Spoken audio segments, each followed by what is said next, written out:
There's a moment, and I think every soldier knows it, where the world goes very quiet.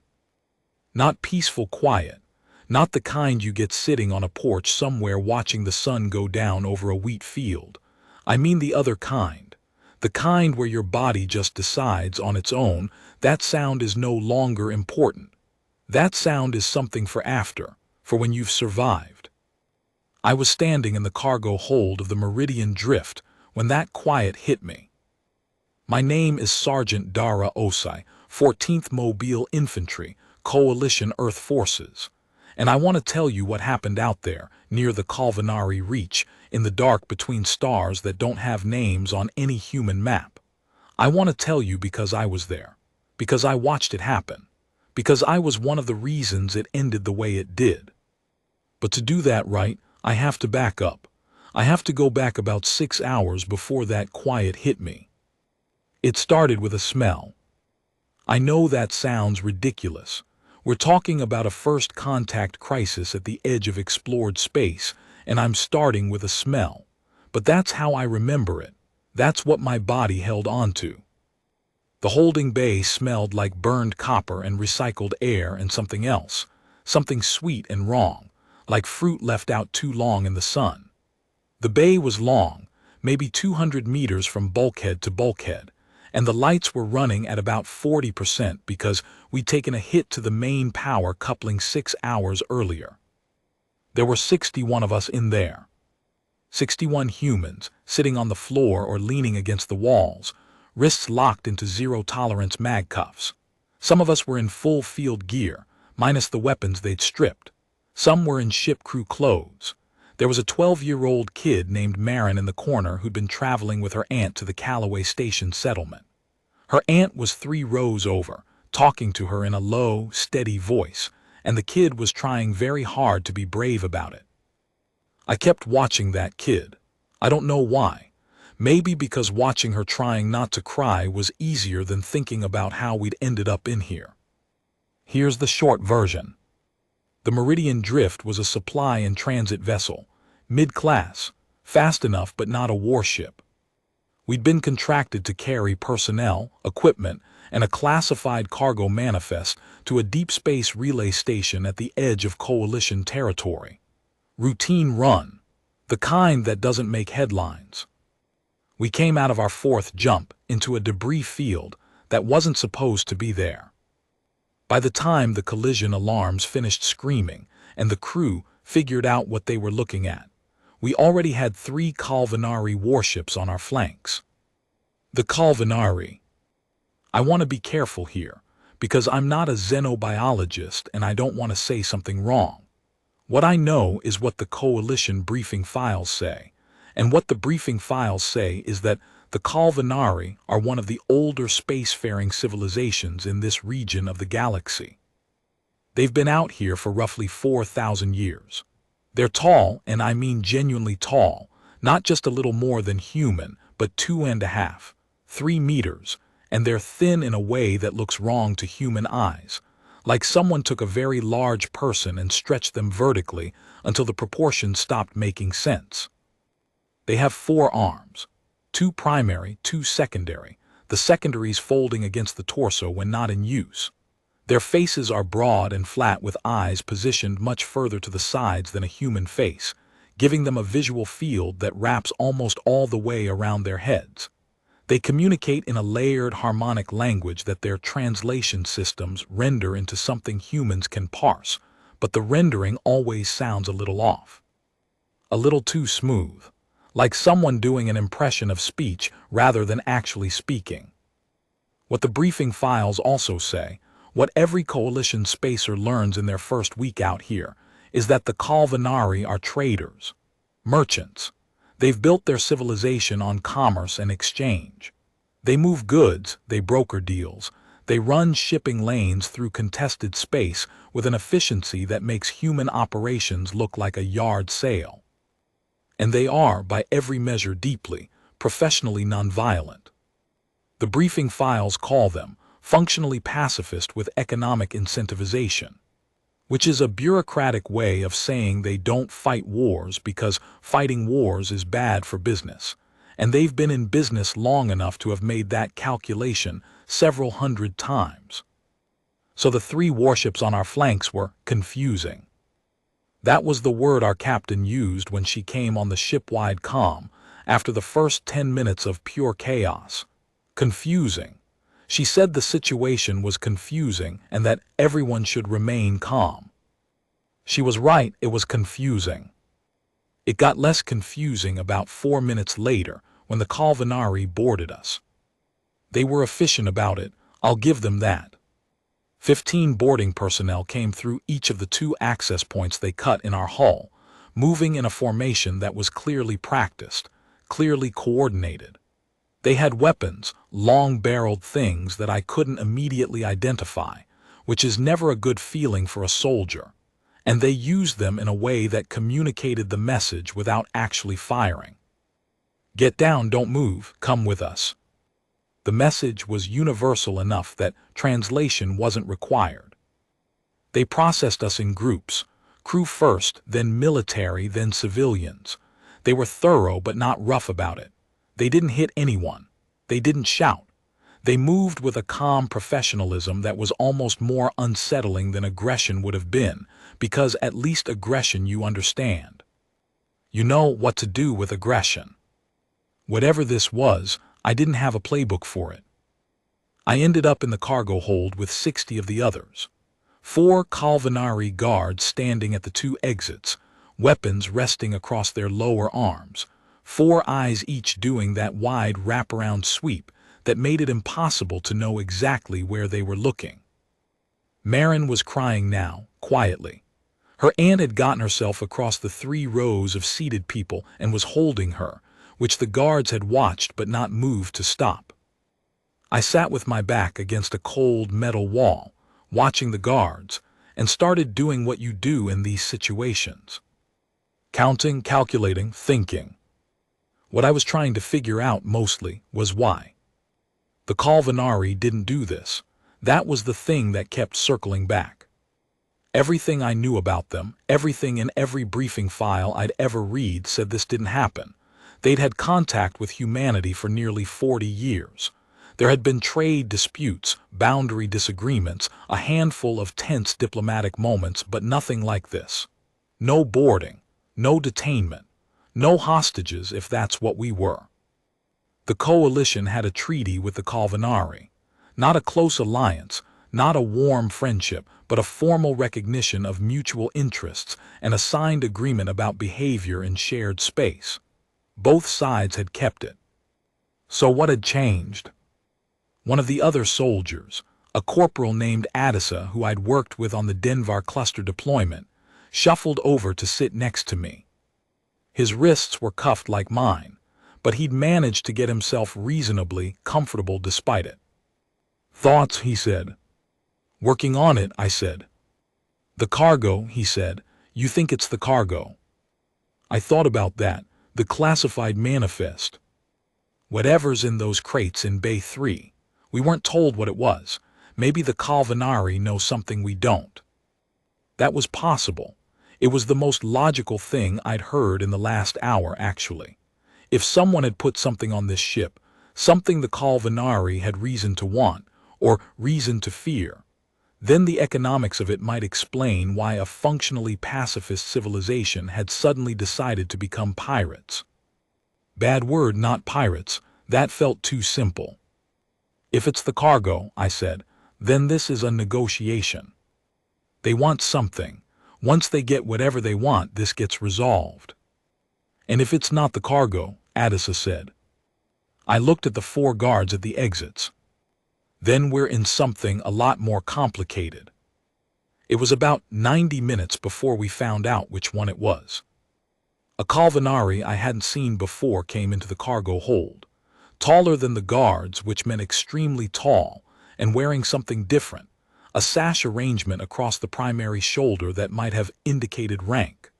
The translation implant I had in my left ear, standard issue for anyone going beyond the inner transit lanes, started working as this Kalvanari began speaking. You have been collected, the translation offered, which was an interesting word choice, collected. You are under the protection of Harvester Authority, Kalvanari Interstellar Commerce Division. Reach Station 11. You will be held in comfort and security until your civilizational representatives complete the appropriate transaction. No harm is intended. Harm will not occur. The voice through the translator was that too smooth harmonic rendering.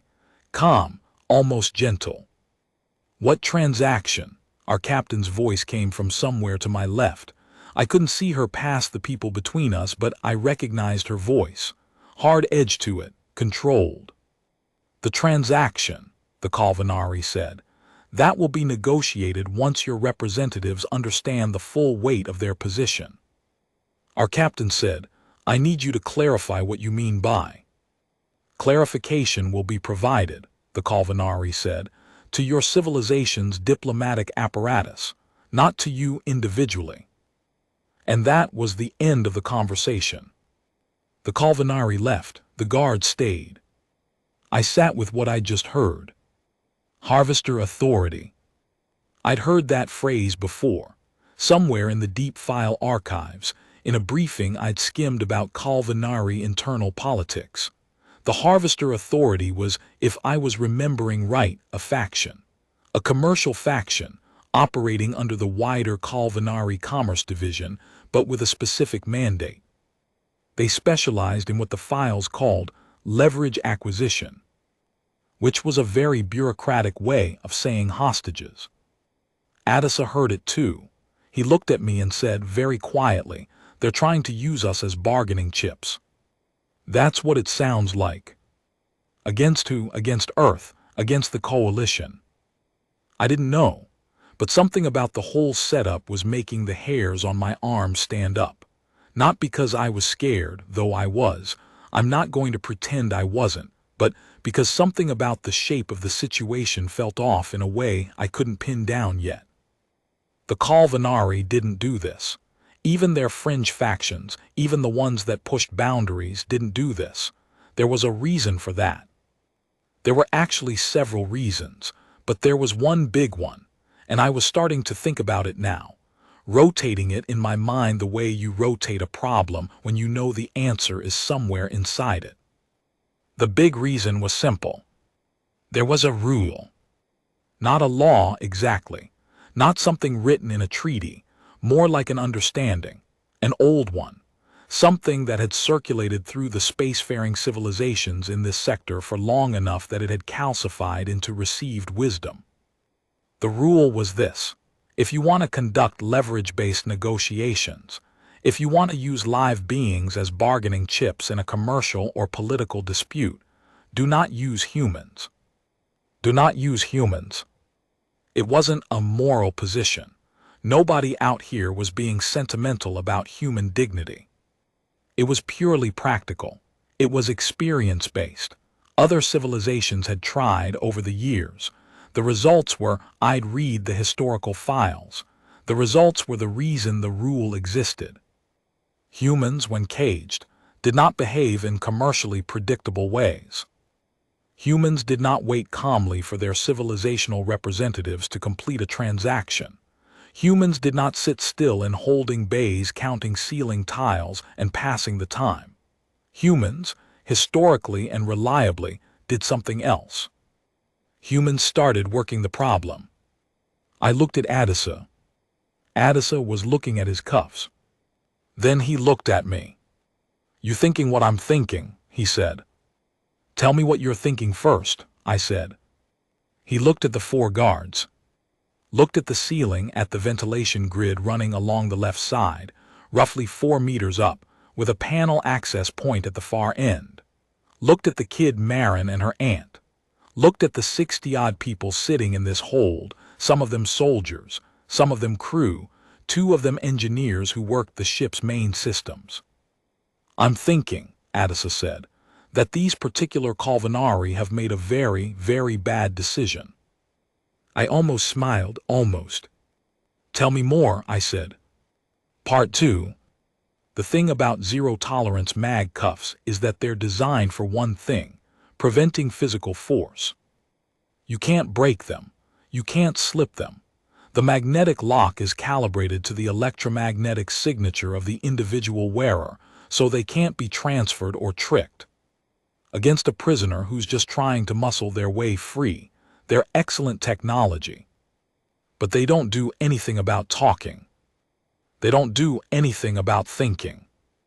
And they don't do anything about the fact that one of the engineers sitting 12 feet away from me was a woman named Sergeant First Class Precious Nwasu, who had spent 3 years before joining the military as a systems technician specializing in electromagnetic field manipulation, which is a very fancy way of saying she understood mag locks the way a musician understands the instrument they've played since childhood.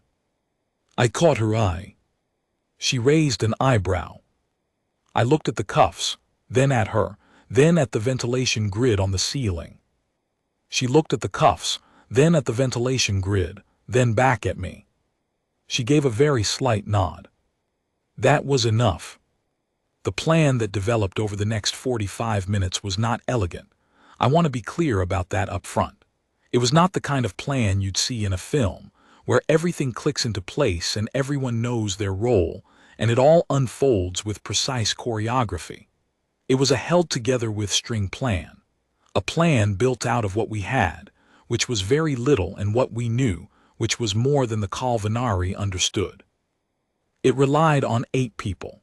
It required 2 of them to cause a distraction significant enough to draw at least 2 guards away from the exit.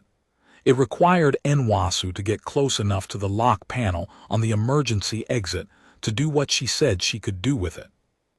It required me and Adisa to handle the physical element if anything went sideways, which, given that we had no weapons and were dealing with beings half again our height, was going to require a specific kind of improvisation.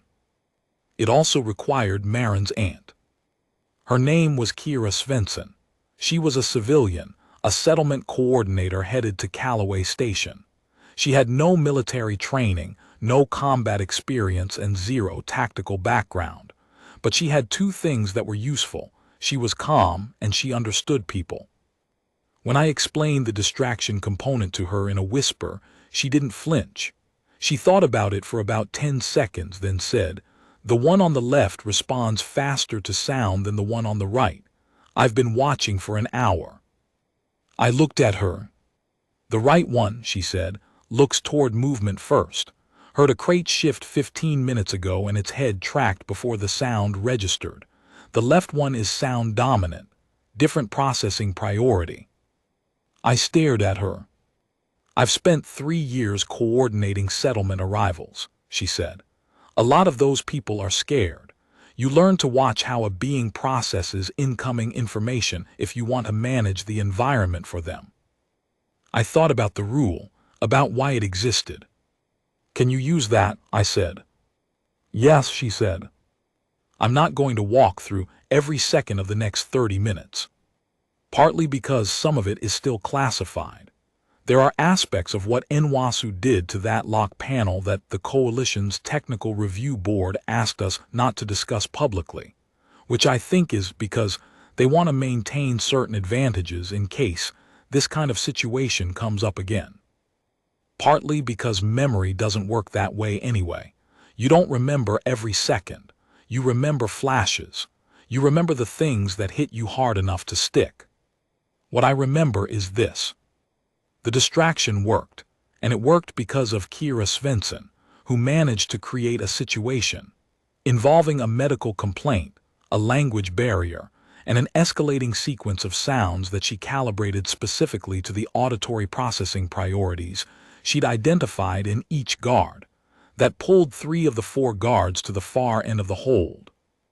What I remember is Nwasu, moving with her cuffed wrists in front of her, reaching the emergency exit panel, and doing something to it with her knuckles, just her knuckles, no tools, nothing, that took 4 minutes, and at the end of which the mag lock cycled to a standby state and released the mechanism.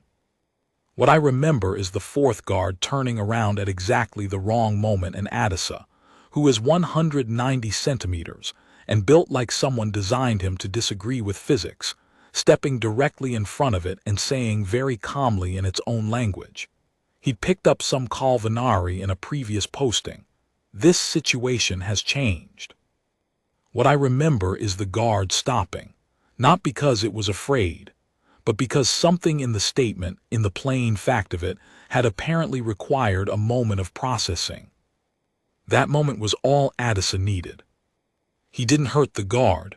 I want to be clear about that. He immobilized it using a technique that works on beings with a certain limb configuration regardless of species, something they teach you in close quarters training when you're operating in multi-species environments. The guard went down. It would be fine. It was fine, but it went down. The exit opened. Now here's where it gets complicated. Because we'd gotten the exit open, and that was good, that was necessary. But we were still on a Calvinari warship with 61 human civilians and soldiers. We still had 3 warships worth of Calvinari crew and command staff outside that hold, and we still didn't have weapons. What we had was the cargo hold, an open emergency exit leading into a service corridor, and the element of surprise. There is a military principle that I've heard stated about a dozen different ways by a dozen different instructors, and it goes something like this. In the absence of superior firepower, information superiority is the next best thing. We didn't have superior firepower, but we had information they didn't.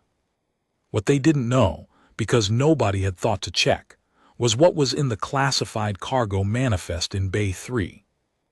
I knew I'd been briefed. The reason I'd been briefed and the reason there were soldiers on this transit run was because the cargo was sensitive enough to warrant a guard detail. It was research equipment. Specific research equipment from a deep space survey team, including 3 long-range atmospheric analysis arrays, 2 portable power cores rated for planetary-scale deployment, and 1 very large, very specialized piece of technology that the research team called an acoustic resonance amplifier, and that I had always privately thought of as a speaker system for gods. The Calvinari had seized the ship. They had not checked Bay 3. They had 61 very quiet, very cooperative human prisoners who had given them no reason to check Bay 3. That was about to change. Part 3. Let me tell you something about the acoustic resonance amplifier. The technical designation is the RA9, and it's designed for seismic and atmospheric survey work, specifically for bouncing sound signals off geological formations in ways that let you map what's underneath them. The output is directional, highly focused, and calibrated for transmission through dense mediums. In open air, in a cargo bay, connected to 2 portable power cores running at 60% capacity. It makes a sound you feel in your skeleton. It makes a sound that every living thing in the vicinity understands, on a level below language and below thought, to mean that something enormous and terrible is nearby. In Wasu, once we got the cuffs off, the emergency exit panel had reset the local mag field enough that proximity unlocking was achievable. Don't ask me to explain the physics. She explained it to me 3 times and I still don't entirely follow it. Went directly to Bay 3 and started working. I went with 2 of the other soldiers to assess the service corridor. What we found was that the Calvinari had not designed their warships with the assumption that the cargo they were carrying would become mobile. The service corridors ran the length of the ship, accessible from the cargo hold because cargo needed servicing, and connected to almost every major ship system, environmental control, communication arrays, propulsion monitoring, the bridge access antechamber. They'd taken our weapons. They hadn't taken the ship. The next part of the story is something I've told before, and something I want to try to tell accurately, because inaccurate versions have been circulating, and some of them make what happened sound more violent than it was, and some of them make it sound more like a film than it was. What happened was this. We used the service corridors to reach the environmental control node for the warship's interior sections. Corporal Addisa, it turned out, had a working knowledge of culinary atmospheric systems. He'd spent 8 months on a joint operation station where they shared life support infrastructure, and he'd picked up enough to navigate the controls. He reduced the atmospheric humidity in the main command sections by 30% over the course of about 20 minutes. This sounds minor. It isn't. Culinary physiology is adapted to a higher humidity environment than humans. 30% reduction over 20 minutes doesn't hurt them. It doesn't cause injury, but it is deeply uncomfortable. It makes it hard to concentrate. It makes the secondary arm joints ache, according to the xenobiology files I'd read. It creates a persistent sensation that their translations render as something like, the air is hostile. While that was happening, Nwasu and 2 other crew members got the RA-9 powered up. While that was happening, Kira Svensson, who had somehow become, in the course of about 90 minutes, one of the most operationally useful people I'd ever worked with, had gotten herself to the ship's internal communication system access point and was working on something I still don't fully understand, but that she later described as figuring out how they talk to each other and then talking to them. The culinary ship commander's name, rendered in translation, came out approximately as Velharath. I know this because Kira Svensson opened a direct audio channel to the bridge and spoke to Velharath personally. What she said, I'm told, I was in the service corridor near propulsion monitoring at this point and couldn't hear it directly, was something like this. Commander Velharath, my name is Kira Svensson. I'm speaking to you as a representative of the 61 humans you collected today. I want to have a conversation with you about the terms of our continued presence on your vessel. I want this conversation to go well for everyone. I believe you also want it to go well, so I need you to understand our current situation clearly. Then, on her signal, Nwasu activated the RA-9 at 15% output. I felt it through the deck plates. I was 3 corridors away, and I felt it through the deck plates. A low harmonic throb that went up through my boots and into my chest and did something to my inner ear that made the walls feel like they were breathing. 15%. In the cargo hold, in the vicinity of the device, it was, I was told by the people who were there, considerably more pronounced. The culinary guards who'd been containing the remaining prisoners found themselves, according to the after-action reports, experiencing what the medical examiner later described as significant involuntary distress response. They held their positions. They were professionals, but they held their positions while vibrating.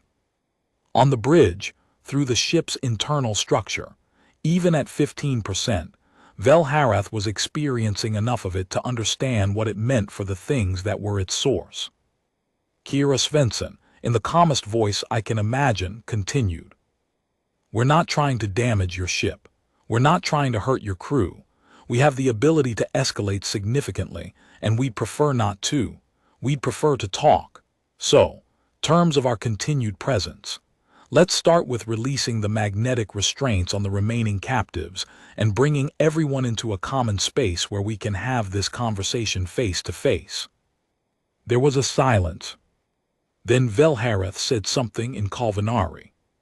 The translation, when Kira relayed it to me later, was, "You are not behaving in accordance with expected parameters for your situation." Kira's response was, "We're aware of that. Is the offer acceptable?"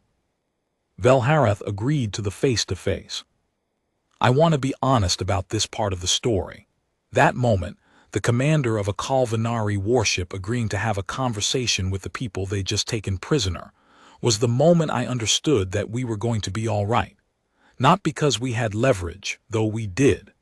Not because we had them outmaneuvered, though we did, at least temporarily, but because of what their agreement told me about them. They could have held firm. They could have locked down the corridors, pressurized the service tunnels, made our position untenable. They had options, but they chose to talk. Which told me that what Addisa had said, early on, that they'd made a very bad decision was right, but it was right in a specific way. The Calvinari had made a bad decision not because they were bad at what they did, but because they'd fundamentally misunderstood what they were dealing with. They'd expected cooperative passivity. They'd expected to hold 61 beings who would sit quietly and wait for the negotiators to sort things out. They'd expected, in other words, the behavior of the other species they dealt with. Beings for whom leveraged attention was understood, familiar, an expected part of commerce by other means. What they'd gotten was 61 humans. 61 humans who, within 90 minutes of being detained, had reverse-engineered the lock system, established an intelligence picture of the ship's layout, disabled environmental controls, activated research equipment to use as a psychological and physical pressure tool, and opened a direct communication channel to the bridge. Without weapons, without coordination devices, without anything except time, observation, willingness to improvise, and the deep biological commitment of their species to the proposition that this situation is a problem and problems get solved. Part 4. The face-to-face happened in the Meridian Drift's forward observation deck, which the Calvinari had cleared, and which was large enough to hold the parties involved. Velhareth came with 4 crew members.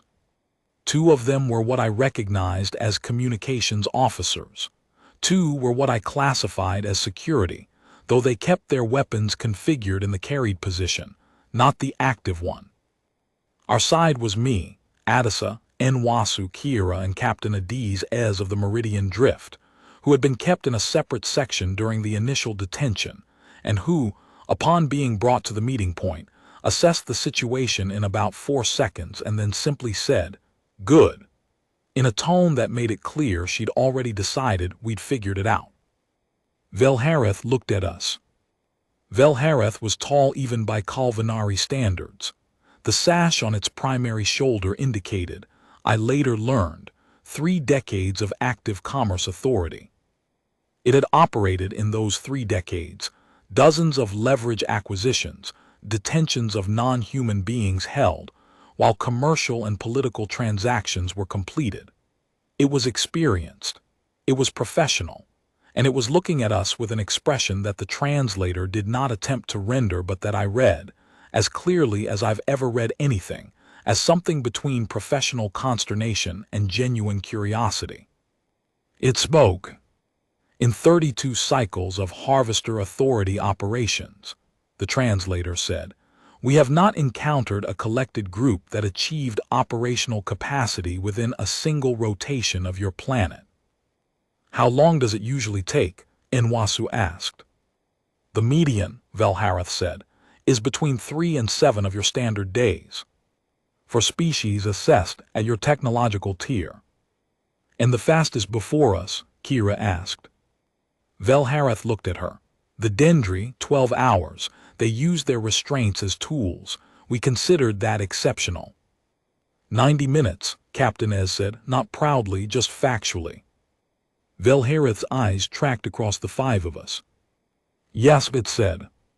I want to be honest about the negotiation that followed, which is to say, I want to be honest that I don't fully understand it.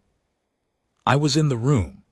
I heard every word through my translator, but the negotiation moved through layers that I couldn't always track: commercial law, authority hierarchies, the specific obligations that attach to a harvester authority action when the action goes materially off-plan. What I understood was the shape of it. Velhareth had operated this detention on behalf of someone, a principal, a commerce entity higher in the Calvinari structure, that had a specific grievance against a coalition commercial partner, and had authorized a leverage acquisition as a negotiating pressure tactic. Standard procedure within the Calvinari system. Legal in their framework. Usually effective. What they had not anticipated was that the leverage would become, and this is the word the translator offered, active. Active leverage in Calvinari commercial law triggered a completely different set of obligations. Active leverage was leverage that had demonstrated capacity to affect the operational integrity of the holding vessel. Active leverage could not be legally maintained without an escalated authorization from 3 tiers above the original principal, which meant Velharath, right now, was operating in a legal gray zone that was going to get significantly darker if they didn't reach a resolution. Captain Ez, who had apparently read enough Kalvanari commercial law to follow all of this, pressed on exactly that point with the steady precision of someone filing a very expensive lawsuit. The settlement, because that's what it was in the end, a commercial settlement, took 4 hours. What emerged from it was this: the Meridian Drift and all 61 of its occupants would be released, unharmed, with a full restoration of their vessel, and an official Kalvanari Commerce Authority incident record that acknowledged the irregularity. The classified cargo, which, it turned out, the principal behind this operation had wanted to prevent from reaching its destination, because it related to a geological survey that would have opened a commercial lane they were trying to control, would be delivered to its intended destination under Kalvanari escort, which, the captain pointed out, created a fascinating irony. They tried to stop it and ended up escorting it. Additionally, and this one I still think about, Velharath, before we separated, made a formal request that I didn't expect. It wanted the names of the individuals who had been responsible for what it called the operational transformation of the detained group. I looked at Kira Svensson first, because she'd done more than anyone to make this go the way it did. She looked embarrassed. "I just talked to them," she said. "You talked to them like they were people," I said, while also calibrating an acoustic weapon on their ship. The acoustic thing was Enwasu. "You gave the signal." She shrugged. "I gave Velharath the names. The commander recorded them in the way that the translator suggested was formal, the way you record something you're going to look at again." Then it looked at me and said something that the translator struggled with for a moment before offering. "It is noted, for the record of the Kalvanari Interstellar Commerce Division, that this operation encountered the species restriction we were warned about and did not observe. It is noted that the restriction exists for documented reasons.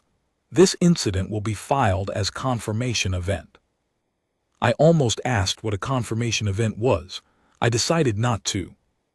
We were 3 hours into the transit home, the escort, as agreed, flanking us at a respectful distance, when Adisa sat down next to me in the crew lounge with 2 cups of something hot.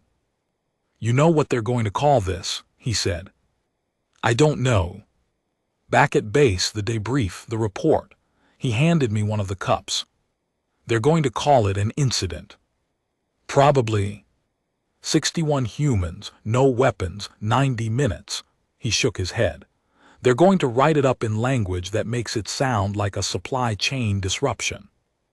"That's what reports do," I said. He drank his cup for a moment, steam rising. The light in the crew lounge was warm, yellow, the kind of light that makes everything look like it's happening a long time ago. "You know what the Kalvanari are going to call it," he said. "A confirmation event," I said. "Of what?"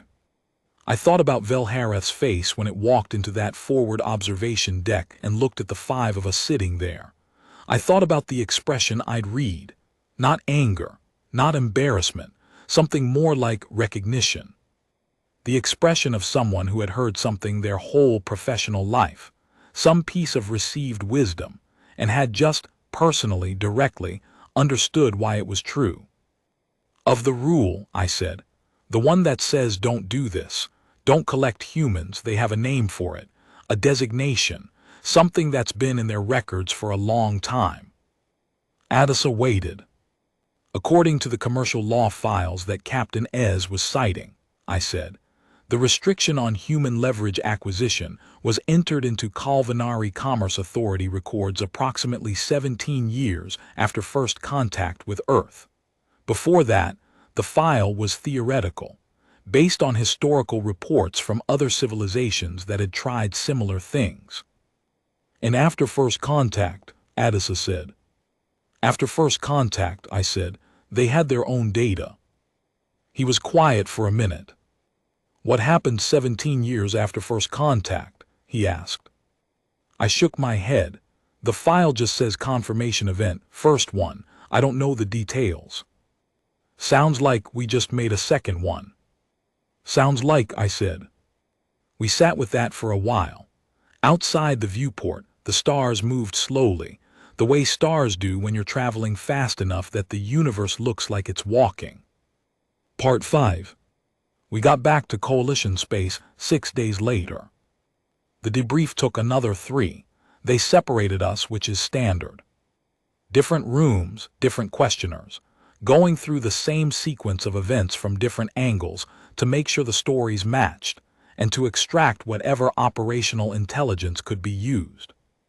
I don't know what Nwasu told them about the lock panel. I don't know what Kira told them about the communication intercept. What I told them was everything I've just told you.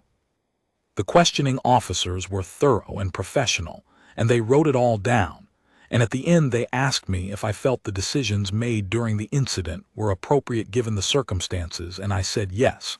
I believed they were, because the alternative was 61 people sitting in a cargo hold waiting to be used as bargaining chips, and that was not a situation I was going to accept. The officer across the table wrote something, then looked up and said, "Were you aware, during the event, of the Standing Coalition Protocol for Civilian Detainment by Foreign Authority?" "Yes," I said. "That protocol advises compliance pending diplomatic resolution." "It does," I said. "And you chose not to comply." "I chose," I said, "to solve the problem." Another note, the officer had a very neutral face, the kind of face that gives nothing away. "Sergeant Osai," the officer said, "are you aware that the Kalvanari Commerce Authority has filed a formal incident report with the Coalition Diplomatic Office?" "No," I said. "What does it say?" "It says," the officer said, looking down at a document on the table, that a Harvester Authority operation was terminated due to the activation of what they're calling a confirmation event protocol. It says that the operation was terminated voluntarily by the Kalvanari commander on the grounds that continued detention of active leverage is legally non-viable under their law. And it says, the officer paused, then looked at me with an expression that might have been amusement, carefully managed, that the Kalvanari Commerce Authority is requesting an update to their interspecies operations manual, specifically to the section on human engagement. "What update are they requesting?" I said. "They want to add a notation," the officer said, "to the effect that previous guidance on human leverage acquisition, specifically the guidance that has historically recommended avoidance of human subjects, should be reclassified from a standing recommendation to a mandatory operational prohibition." I sat with that. "Because of us," I said. "Because of you," the officer said. "Because of 90 minutes in a cargo hold." I've thought about that a lot since then. Not in a proud way necessarily. I'm not sure proud is the right word. Pride implies you planned something, and we didn't plan any of this. We planned what we could with what we had in the time we had. The rest of it was just human beings being what human beings are, which is, well, it's a specific thing. I've tried to explain it to people who weren't there, and I find it's hard to put into words. It's something about the way humans exist in problems. Other species, I've worked with enough of them and I've read enough of the comparative cognition files. Other species exist alongside problems. They categorize problems. They file them. They determine whether a problem is their problem or someone else's problem. They calculate the cost-benefit of engaging with a problem versus waiting for the problem to resolve. Humans move into problems. We set up residence in them. We rearrange the furniture. And we don't really stop until we've figured out either how to solve the problem or at least how to make the problem significantly more inconvenient for the problem's other interested parties. I don't know if that's something to be proud of. I don't know if it's an advantage or just a very exhausting character flaw that happens to occasionally produce good outcomes. I suspect it's both. I suspect it's been both for a very long time. I know what the Calvinari call us now. Not officially, not in their commerce documents, but in the way that beings who travel and trade and move through the galaxy talk to each other, the informal language, the thing you say when you're sitting in a transit lounge and someone asks you about humans. The phrase translates approximately as the restless species, or sometimes as the ones who solve. Or, and this is the one that's stuck in my head, the one I turn over sometimes in quiet moments, the ones who forget they're supposed to be still. I saw Kira Svensson one more time. About 8 months after the incident at a Coalition transit station. She was heading back out to Callaway Station. Marin was with her. The kid looked taller, looked like the specific tall of a 12-year-old who'd had something happen to them and had decided to grow in response to it. We had about 20 minutes before my connection. We got coffee from one of the transit kiosks and sat near a window that looked out onto the docking ring, where 7 or 8 ships of different classes were coming and going. A Calvinari cargo hauler among them. Long, silver, the elegant clean lines of their construction philosophy. You heard about the manual update? I asked. Coalition Diplomatics sent me a notification, Kira said. I wasn't sure if I should be flattered or embarrassed. I went with flattered, I said. It seemed more practical.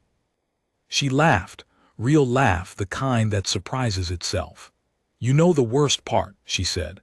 The worst part is that when they came into the hold and I looked at those guards, my immediate first thought was, okay, how do they process information? What are their sensory priorities? How do I work with that? That's not the worst part, I said. That's the right part. It's the part that got us all home, she said. Marin was at the window, watching the Calvinari hauler dock.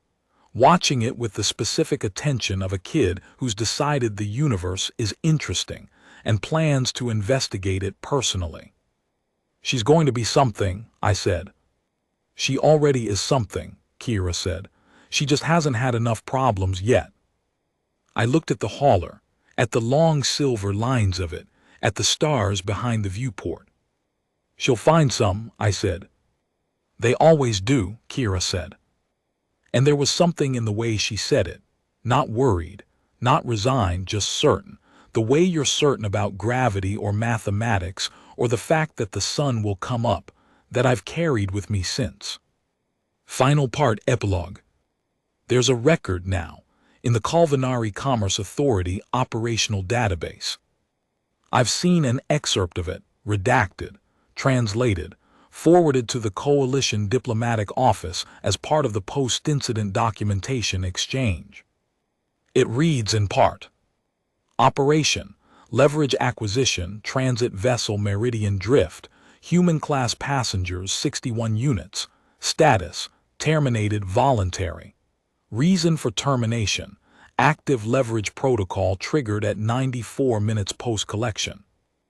Active leverage indicators included systematic security breach, environmental system interference, deployment of non-standard acoustic apparatus, direct communication intercept and bridge channel establishment, and bilateral negotiation initiation by detained party. Assessment. Human class passengers demonstrated operational mobility inconsistent with leverage framework assumptions. Recommendation. Human class passengers are categorically unsuitable for leverage acquisition operations. Existing guidance species interaction file, human notation, caution is reclassified to mandatory operational prohibition. Filing status, confirmation event, second of record. Second of record. I've wondered sometimes about the first one. 17 years after first contact. What happened then? Who were they? What did they do with whatever they had in whatever situation they'd been put in? I don't know, the file is sealed. The Calvinari don't discuss it. What I know is that 61 people came home. What I know is that a 12-year-old kid is out there somewhere right now, probably watching the universe and deciding how to get into it. What I know is that a 3-decade veteran of the Culinary Commerce Authority stood in a forward observation deck and looked at 5 human beings who had turned a cargo bay into an operations center in 90 minutes, without weapons, without tools, without anything except stubbornness and time, and made the decision, right then, to update his civilization's operations manual. Because they'd finally understood something that a lot of civilizations have to learn the hard way. You can cage a human. You can take their weapons and lock their wrists and put them in a metal box in the dark between stars. But you cannot cage the thing that makes them dangerous. You cannot cage the impulse that looks at a locked door and sees a problem to solve. You cannot cage the instinct that takes a bad situation and immediately begins inventorying its resources. You cannot cage the refusal, not even a conscious refusal, something older than thought, something cellular, to accept the room you've been put in as the permanent shape of your existence. That thing doesn't have a name in any human language I know. It doesn't need one. We know it when it moves in us. We've known it since before we had ships or stars or words. It's the thing that saw the dark and made fire. It's the thing that saw the ground and went up. It's the thing that looked at an alien cargo bay 91 light years from Earth and said, "Okay, what do we have to work with?" And I genuinely think, that every civilization that's ever tried to put us in a box has learned, eventually, that the box was never going to hold that.